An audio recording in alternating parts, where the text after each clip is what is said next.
तो अब जान लीजिए प्रधानमंत्री सम्मान निधि की जो किस्त है 20वीं किस्त वो किन किन खाता धारकों के जो भी इस योजना के लाभार्थी हैं उनके अकाउंटों में नहीं आएगी। तो अब बहुत सारे रीज़न हैं कि आपके अकाउंट में शायद किस्त ना आए, क्योंकि ये किस्त जल्दी तारीखों का ऐलान हो चुका है। तो ये 18 जुलाई को माना जा रहा है कि किस्त सभी के खातों में ट्रांसफ़र की जाएगी, लेकिन कुछ ऐसे किसान इससे वंचित रह जाएंगे। तो उनके बारे में हम बताएंगे कि वो कौन कौन किसान हैं जिनके अकाउंटों में ये राशि नहीं पहुंच पाएगी। तो यदि चैनल पर नए हैं तो सब्सक्राइब जरूर कर लें, आपके लिए ऐसे ही न्यूज़ या इन्फॉर्मेशन मिलती रहेगी हमारे चैनल पर। तो सबसे पहले तो जिनके अकाउंटों में डीबीटी नहीं है, सरकार क्या करती है कि साल में 3 बार किस्त हस्तांतरण करती है जिसमें राशि होती है 6,000 रुपये। लेकिन अब सरकार पैसे भी बढ़ाने वाली है, इससे 6 से 9,000 करने का सरकार का ये फैसला जल्दी आने वाला है। लेकिन अभी की राशि जो डाली जाएगी वो सिर्फ 2,000 रुपये डाली जाएगी।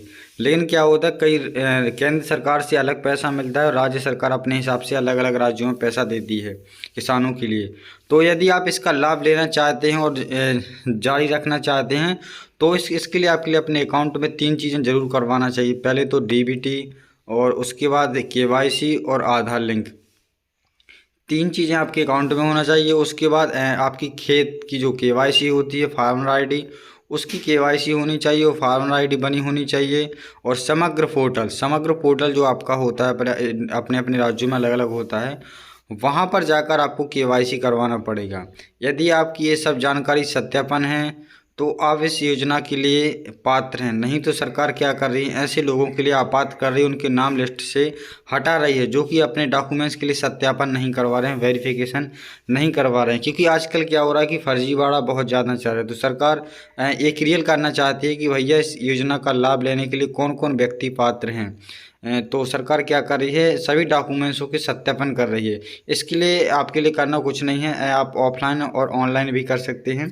अपने कहीं भी नज़दीकी सीएससी सेंटर पर जाकर भी आप अपनी केवाईसी करवा सकते हैं। उसके लिए आपके लिए आधार कार्ड, समग्र आईडी और का नाम से मोबाइल की ज़रूरत पड़ेगी। तो आप जाकर यहाँ पर करवा सकते हैं। अकाउंट में डीबीटी करवा सकते हैं यदि नहीं है तो, और फार्मर आईडी नहीं बनी है तो वो बनवा सकते हैं।